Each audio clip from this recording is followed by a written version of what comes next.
Beginning as a downtrodden Uber driver on the brink, Logan feels the shock of metal against his adamantium spine amidst relentless winds. This film's opening sets a stark tone, notably diverging from the Old Man Logan comic by presenting a Logan devoid of pacifism, ensuring audiences brace for unyielding action. The added blood in Chapter 3 intensifies the impact. The Wolverine effectively blends the X-Men's subdued celebrity from prior films with gritty realism, depicting them as revered figures in a somewhat exaggerated future. Steve Murphy's flawed Spanish accent contrasts with his impeccable Western drawl, suiting his portrayal of a cavalier Western villain. The film respects its audience by eschewing heavy-handed exposition, opting for subtle cues like Logan's border crossings and familiar interactions with guards. It's a mature approach, trusting viewers' comprehension. Patrick Stewart consistently impresses, embodying his role with an effortless charm. The film's exploration of Xavier's powers in a darker context, a theme often overlooked in PG-13 movies, is genuinely unnerving. The idea that his declining mental state still harbors telepathic strength, leading to such chaos, is deeply disturbing. Logan's incredulous response speaks volumes. The absence of New Mutants for 25 years suggests the last one was born in 2004, shortly after the events Xavier recalls at the Statue of Liberty. Fast forward 12 to 16 years later, around 2016 to 2020, and there's a noticeable decline in mutant births. This lends weight to Beast's theory in Days of Future Past about the time stream correcting itself. Despite the dwindling mutant population, you pursued a career as a cage fighter. Nothing could deter Logan from that path.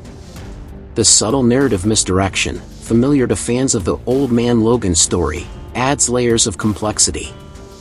It's a stark reminder of the challenges an aging Logan faces. Even with the trailer revealing Laura's identity, the scene remains captivating, especially Logan's reaction to her mutation. Pierce's response is both appropriate and amusing. Laura's weaponry, including the foot knife, is both brutal and ingenious. Daphne's physical prowess, demonstrated through martial arts and gymnastics, is impressive. Logan's calm demeanor, even in the face of danger, is notable, exemplified by his willingness to use the car as a weapon despite being tangled in barbed wire. The Western-style standoff, especially after narrowly avoiding a train, is a moment to savor. It's interesting how, even though X-24 is ultimately revealed as a clone, the scattered body parts subtly nod to Albert, Avalanche, and Bolt. The way they set up the seizure scene, hinting at its inevitability before gradually intensifying the tension as Logan moves closer to the source, is masterfully executed. This particular scene stands out as one of the most inventive, undeniably brutal, and downright incredible moments in the entire film. Resulting in the loss of 7 lives, including some of their own, is both tragic and commendable. It's interesting how everyone discussed the broadcast being cut off, questioning the mention of the X-Men until a rewatch confirmed it. Even the embedded subtitles confirm this, in case there's any lingering doubt. It's somewhat heartening that Xavier's sole deliberate use of his power in the film is to assist a family by controlling horses. The exchange where Logan acknowledges Sora and her father, Chuck, is yet another example of the film treating its audience with maturity, subverting the typical movie trope of characters telegraphing lies. Conversing with a man who once ran a school for many years, Charles's presence is truly remarkable.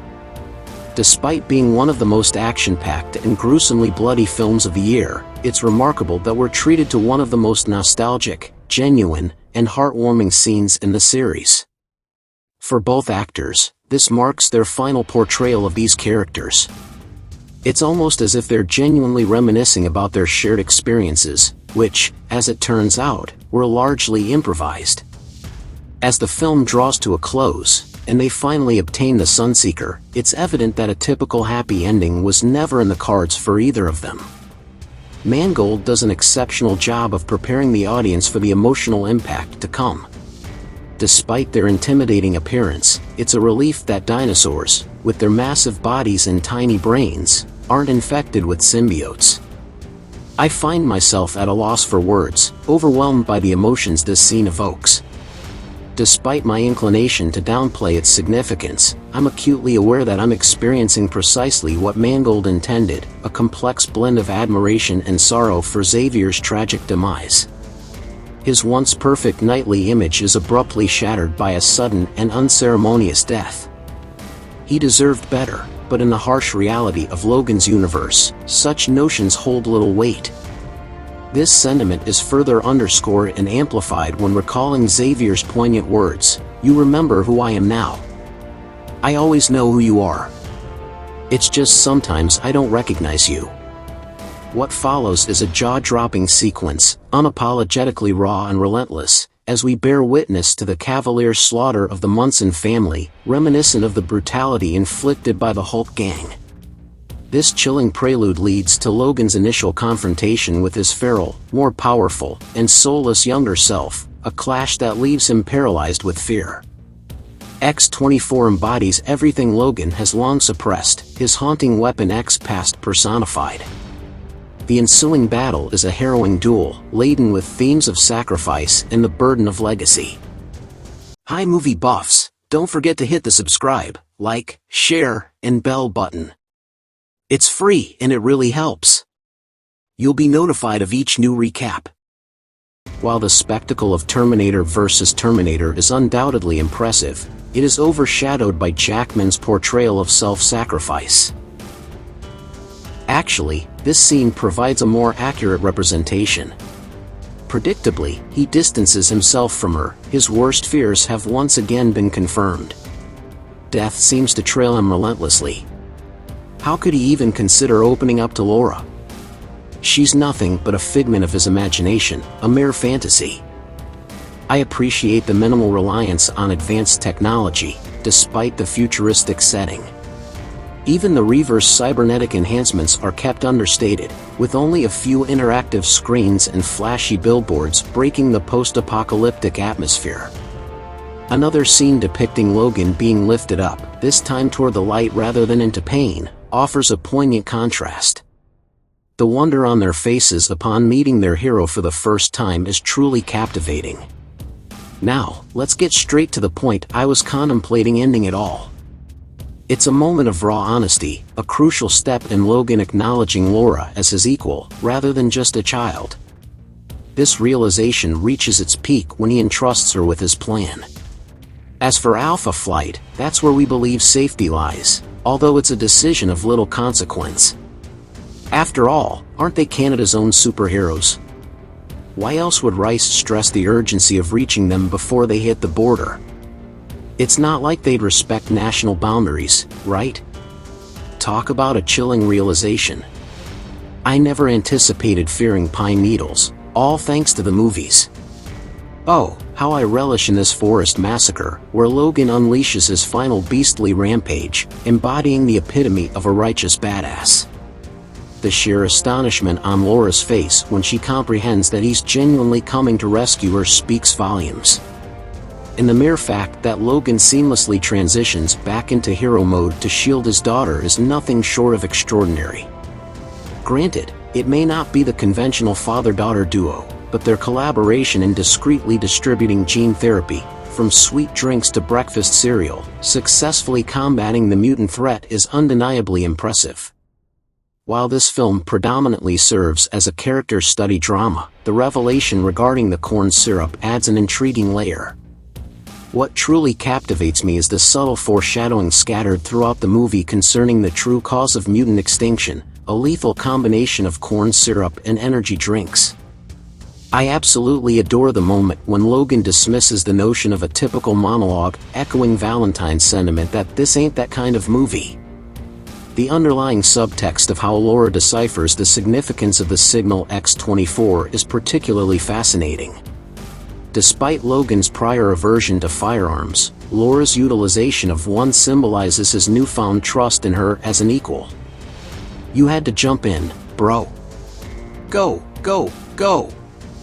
I love how Logan acknowledges his indomitable nature, even in his prime. It's a scene laden with profound meaning and emotion. Earlier, Charles urged Logan to savor a moment of love and security, to revel in the warmth of familial bonds. And for a fleeting moment, he does just that. At last, he's fulfilling his wish to depart this world after enduring a lifetime filled with torment and grief, tormented by the inability to find solace in death. For the first time, someone he deeply cares about, someone who has etched her way into his heart, has defied the odds and survived. This brings his journey full circle, back to his roots as the Wolverine, as Yukio's prophecy comes to fruition. Holding his heart in his hand, Logan confronts the one thing he fears most: love, the source of his deepest pain and anguish. Opening himself up to his daughter proves to be a greater challenge than facing any towering robot or horde of adversaries. It's a poignant and selfless moment, epitomizing true heroism. With Logan and Charles's passing, Laura realizes that the era of older, original mutants has come to a close. Recalling Shane's quote is her way of paying tribute to their legacy. Including the X in her gesture symbolizes her respect for this universe, for the ideals embodied by Logan, Charles, and the X-Men. It's a stark contrast from last week's Spider-Man, marking a shift in tone from one end of the emotional spectrum to the other. Logan embodies a blend of Western, road film, comic book, and family drama, an unexpected amalgamation expertly woven together by Mangold. Of course, the exceptional performances of Jackman, Stewart, Holbrook, and Daphne Keane played a significant role in its success. Thanks for watching. If there's anything you would like to see, let me know in the comments below. Until next time, stay safe.